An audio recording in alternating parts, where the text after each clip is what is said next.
no vídeo de agora nós vamos falar de bioenergética, tá bom? Infelizmente, na prova da EMESCAN cai muita bioenergética relacionada com fotossíntese. Só que não é nada de muito evoluído ou de muita coisa. São conceitos, você não tem que nem entender o processo como um todo. Então, como aqui nós estamos focando para a EMESCAN, eu vou falar para vocês a relação do processo, não o processo. Tá entendendo? Eu não vou falar fotossíntese, eu vou falar o que possa cair de fotossíntese, tá? Então, e dos outros processos metabólicos, porque vai que cai. Existem dois processos no seu corpo metabólico. A gente fala que o seu metabolismo, ele pode ser, metabolismo, ele pode ser para formar coisas ou para quebrar coisas. Você chama o metabolismo de formar de anabolismo, então anabolismo forma as coisas, e você chama de quebrar de catabolismo. Então o anabolismo ele faz síntese de substâncias e o catabolismo ele faz quebra de substâncias. Geralmente, gente, presta atenção no que eu vou fazer agora. Se você tem uma substância, gás carbônico, gás carbônico, gás carbônico, gás carbônico, 1, 2, 3, 4, 5 e 6. Se você tem essas substâncias aqui, você quer juntar, você vai ter que fazer o quê? Estabelecer ligações químicas. Então, ligação química aqui, aqui, aqui, aqui e aqui. E para você estabelecer ligação química, você precisa ter energia, porque as ligações químicas são baseadas em relações de transferência de energia, compartilhamento de energia, porque a gente está falando de elétrons, tá? Então você vai precisar de energia. Quem que dá energia no nosso corpo? Uma molécula que a gente chama de ATP. O ATP é uma molécula formada por um nucleotídeo ribose, uma ribose, mais uma base nitrogenada de adenina e 3 fosfatos. Só que essa última ligação aqui é uma ligação que, para formar, precisa de 7,3 quilocalorias de energia. Isso quer dizer que quando quebra, também produz 7,3 quilocalorias de energia. É muita energia para um processo celular. E aí, o que vai acontecer? Quando a reação é de síntese, você tinha os gases carbônicos. Eu vou até redesenhar eles aqui embaixo, tá? E aí você juntou esses gases carbônicos, então 1, 2, 3, 4, 5, 6. E você juntou esses gases carbônicos aqui, você teve que ter energia para fazer as ligações químicas, tá? E aí que vem os processos. Quando você está falando de fotossíntese, essa energia que é utilizada, que é colocada no sistema, e aí ela serve para você formar a sua ligação química. Quando você fala de fotossíntese, a fotossíntese faz isso tirando a energia da luz. Então a fotossíntese tira a energia da luz, ou seja, tira um elétron da luz e passa esse elétron para fazer ligação aqui, tá? Quando você está falando de quimiossíntese, a quimiossíntese você tira energia de reações químicas, reações redox, de redução e oxidação. Então, a fotossíntese tira energia da luz, a reação redox tira energia de substâncias químicas. E é o que eu quero falar com vocês. Geralmente, reações de síntese consomem muita energia. Então, são reações que a gente chama de endergônica. Endergônica, aquela que consome muito ATP. E reações de catabolismo são reações de quebra. Reações de quebra, geralmente, na hora que você quebrar isso daqui, você vai liberar toda a energia que está contida nessa ligação. Então, são reações que a gente chama de reações exergônicas. Elas liberam energia. Exergônicas. Pronto. Então, a fotossíntese, ela vai tirar a energia luminosa, produzir o ATP, depois ela vai pegar esse ATP e utilizar para juntar os gases carbônicos e formar uma molécula de glicose. Como que acontece o processo fotossintético, tá? A fotossíntese tem duas etapas. Uma etapa eu chamo de etapa fotossíntese. Ai, Neuzinha. Tem uma que a gente chama de etapa clara ou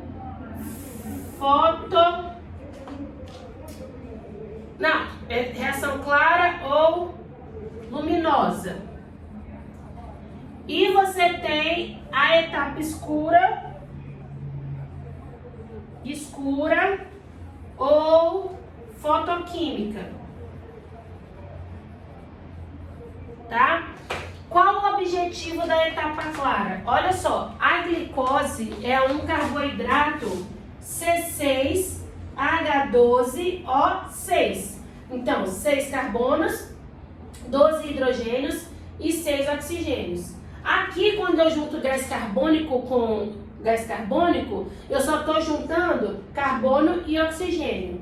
De onde que vem o hidrogênio, tá? Então, eu sei que o carbono e o oxigênio da glicose vem do gás carbônico. De onde que vem o hidrogênio? O hidrogênio da glicose, ele vai vir de um composto que é a água. Mas para eu poder ter o hidrogênio da água, eu preciso quebrá-la em hidrogênio, liberar os seus elétrons e o oxigênio. Tá bom? Então, qual é a função da etapa clara? A função da etapa clara é fazer a fotólise, ou seja, a lise pela luz da água. Porque na hora que ela faz a fotólise, ela libera o hidrogênio que vai ser utilizado aqui para formar os hidrogênios da glicose. E outra função da etapa clara é produzir o ATP, que vai ser utilizado, esse ATP aqui, ó, galera, ó, o ATP que vai ser utilizado para fornecer energia para fazer as junções da glicose. Como que acontece esse processo de produção? A fotossíntese geralmente acontece no cloroplasto. O cloroplasto ele tem bolsas, essas bolsas nós denominamos de tilacoide. No tilacoide, na membrana, você vai ter a clorofila. Se você ampliar a clorofila é como qualquer outra molécula. Então ela vai ter o quê? Um núcleo e as camadas de valência dela. Quando ela recebe luz, a luz excita o elétron. Então o elétron que estava aqui perto do núcleo recebe mais energia e pula de camada. Aí recebe mais energia e pula de camada. Aí recebe mais energia e sai. Na hora que esse elétron sai da clorofila, ele é captado por um transportador que leva ele para uma cadeia de proteína que eu chamo de cadeia transportadora de elétrons. E na hora que esse elétron vai passando aqui, ele gera uma energia para poder pegar hidrogênio que estava aqui e levar para dentro desse tilacoide. Esse hidrogênio que está aqui é o hidrogênio da água que foi quebrado. E aí olha só o que acontece, o hidrogênio ele vai entrando, vai acumulando, até que tem uma hora que esse gradiente de prótons vai pegar e voltar para o citoplasma.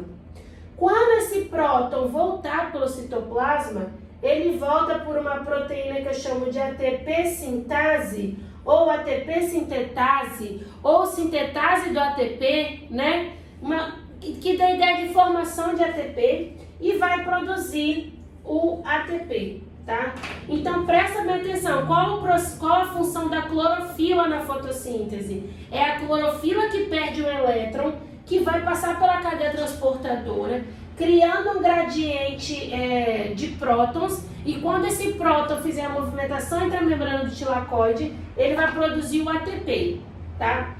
O ATP é produzido desse mesmo jeitinho na mitocôndria, a gente vai explicar isso.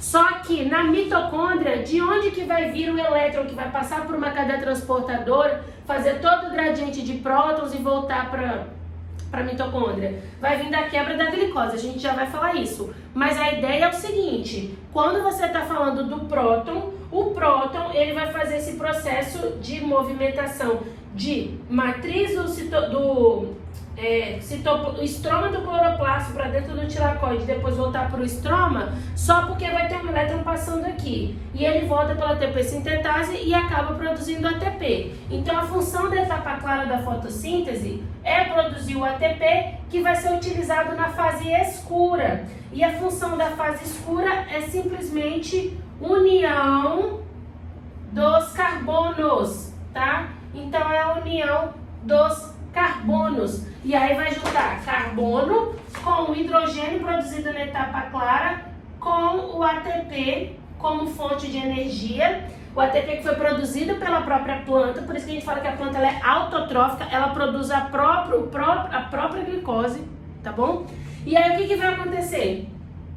Quando você precisa de colocar ATP no sistema, quando você precisa de energia para começar o sistema, você também vai precisar de enzimas, moléculas proteicas que diminuem a energia de ativação necessária para começar um processo metabólico, tá? Então, a fotossíntese é basicamente desse jeito. A planta, ela produz o ATP, que depois ela utiliza para juntar gases carbônicos, e aí esses gases carbônicos, quando eles são formados, quando são juntados, formam a glicose, tá?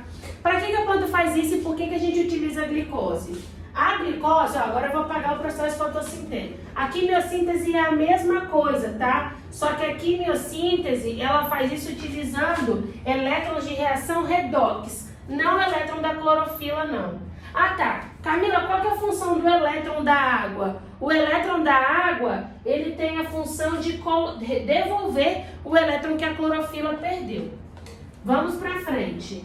Existe um processo, então, em que você forma a glicose, mas existe um processo que você quebra a glicose. E o processo que quebra a glicose faz o quê? Libera energia, reação exergônica, tá? Existe um processo em que você vem aqui e quebra a glicose em dois. E pronto, não consegue quebrar a glicose para mais nada. Isso daqui vai formar dois compostos que a gente chama de C6, oh meu Deus, C3H4O3. Você vai formar o que a gente chama de ácidos pirúvicos. Então, quando você quebra a glicose e forma ácido pirúvico, você fez a primeira etapa de um ciclo que a gente chama de glicólise, a lise da glicose. A glicólise, ela acontece no citoplasma. E a glicólise, ela acontece para duas etapas. Um processo que a gente chama de fermentação e o outro processo que a gente chama de respiração. Aí veja bem o que vai acontecer, galera, veja bem. Na fermentação, que é isso daqui, você só consegue quebrar a glicose em dois e acabou. Você não consegue tirar a energia dessa ligação, a energia dessa ligação, a energia dessa ligação e daqui. Então a gente fala que é a quebra parcial da glicose. Você só conseguiu quebrar a glicose em compostos com 3 carbonos. Tá, e cadê o resto da energia? Você não vai tirar não? Não. Nesse caso, quando você produz ácido pirúvico, quem consegue terminar de quebrar aquelas ligações é o oxigênio, tá? Ó. É o oxigênio. Tem que ter o oxigênio para o processo ir até o final. Quando você não tiver, você pode se juntar com 2 hidrogênios, que vai estar associado com o NAD, e formar então um composto com 3 carbonos, 6 hidrogênios, 3 oxigênios. Eu chamo esse composto de ácido lático. Você acabou de fazer a fermentação lática. A fermentação lática é feita pelos seus músculos, é feita pelas bactérias, e enfim. Quando, antes de ganhar o nitrogênio, você perdeu um gás carbônico e depois se associa com o NAD, então você perde um gás carbônico e aí esse composto que é C2H4O se junta com um NAD,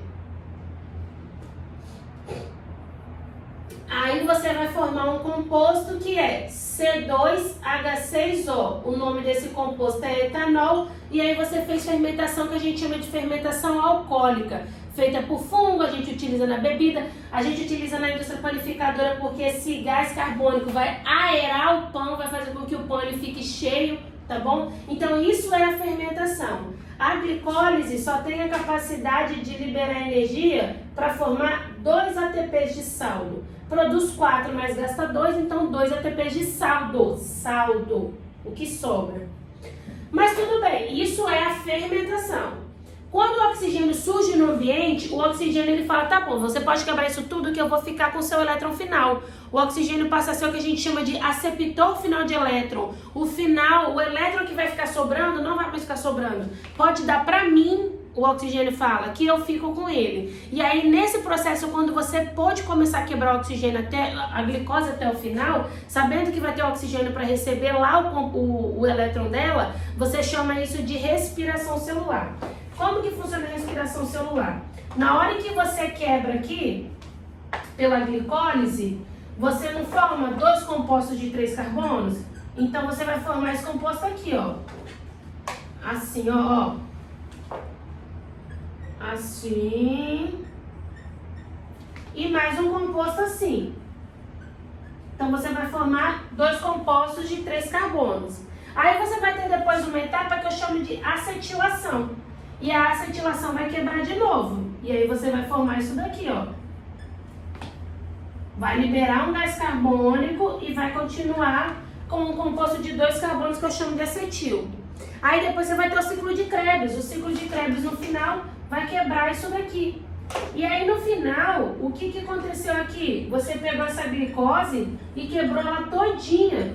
Você quebrou todas as ligações. Você retirou todas as energias. Você libera 6 gás carbônicos, porque você consegue quebrar todas as ligações da glicose. Resultado, você libera aquele monte de energia produz no final do processo 30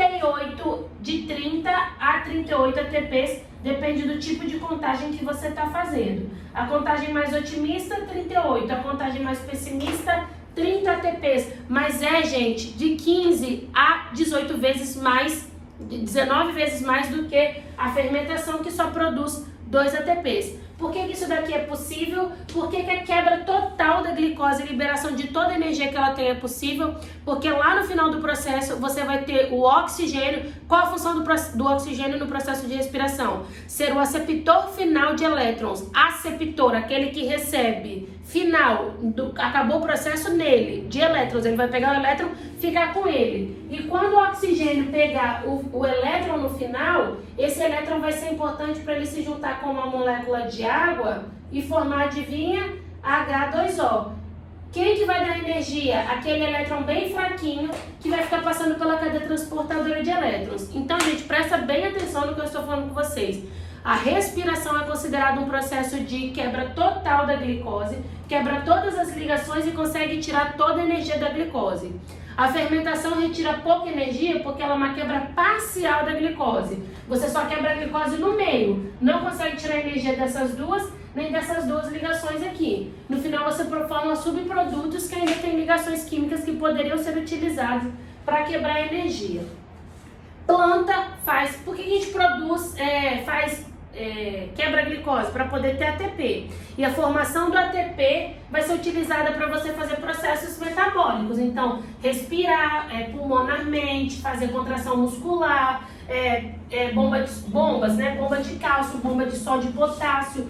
Tudo que tiver bomba gasta ATP. Então, constantemente você tem que comer, para constantemente você fazer respiração celular, para que constantemente você tenha ATP para fazer todas as suas atividades. Sabe qual que é o hormônio que manda a sua mitocôndria funcionar? O nome desse hormônio é T3 e T4. É o T3 e T4 que fica fazendo a mitocôndria funcionar. Muito rápido, você está com hipertiroidismo. Muito muito devagar, você está com hipotiroidismo. Porque nesse processo de movimentação, de produção de ATP e tudo, quem vai ficar comandando é o T3 T4. Então ele tem que estar na quantidade correta para você ter um metabolismo basal, ou seja, funcionamento da mitocôndria de forma super adequada. Porque se a mitocôndria parar de produzir ATP, o seu corpo vai parar. Planta, ela produz ATP para as atividades dela. Gente, planta, ela se movimenta, planta, ela tem hormônio, planta, ela tem que abrir e fechar estômago, planta tem isso tudo. Então, planta, ela respira. Respiração, consumo de glicose para produzir o ATP. Eu falei em algum momento que isso depende da luz? Não. Então, a velocidade da reação independe da intensidade de luz. Então, ó, isso aqui é o processo de respiração celular de uma planta. Não importa se tá 0 horas, 1 hora da manhã, vou colocar aqui, ó, 0 horas, 1 hora da manhã, 2 horas, 3 horas, 4 horas, 5, 6, 7, 8, 9, 10, 11, meio-dia, 1 hora, 2 horas. Não importa, olha, a hora do dia, a velocidade sempre está aqui. Vamos dizer que é produzir 30 glicoses por minuto. Vou dar esse exemplo bem idiota, mas para vocês poderem entender. A fotossíntese, que é o outro processo que a planta faz, já depende da luz. Então, se está de noite, não produz. Se está aqui, não produz. Se não produz, não produz, não produz. Quando começa os primeiros raios da manhã, começa o processo de produção. Aí aqui tem um boom exponencial. Aí vai ter uma hora que estabiliza.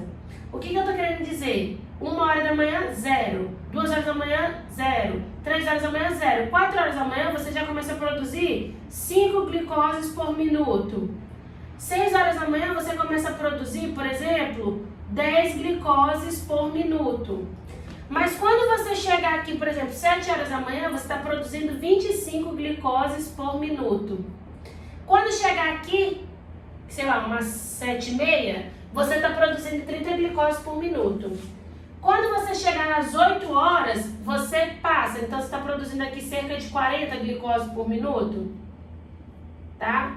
Vai ter uma hora que não adianta você, por exemplo, aumentar a intensidade de luz, que vai ter uma hora que você vai parar mais ou menos em 50 glicoses por minuto. O que eu quero mostrar para vocês? A fotossíntese, ela depende da intensidade luminosa. Até um determinado momento onde ela se estabiliza. Esse determinado momento onde ela se estabiliza é quando todas as enzimas delas estão ocupadas fazendo o processo. E a gente sabe que existem 3 fatores que afetam a velocidade de uma enzima.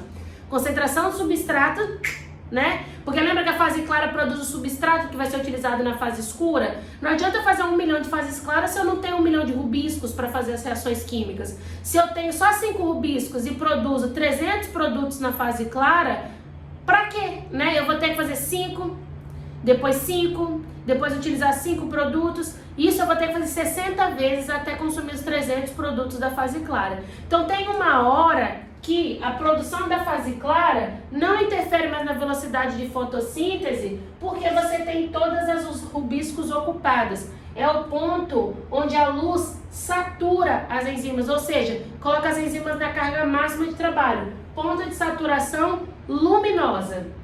Agora, tem um momento, esse momento aqui de baixo, ó, a gente fala que a planta, ela é heterotrófica. Planta não consome coisas do lado de fora. Planta, ela tem que produzir na fotossíntese o que ela vai consumir na respiração celular. Então, à noite, a planta não está produzindo nada, mas ela está consumindo 30. 1 hora da manhã, ela não está produzindo nada, mas ela está consumindo 30. Então, ela está tendo que consumir reserva.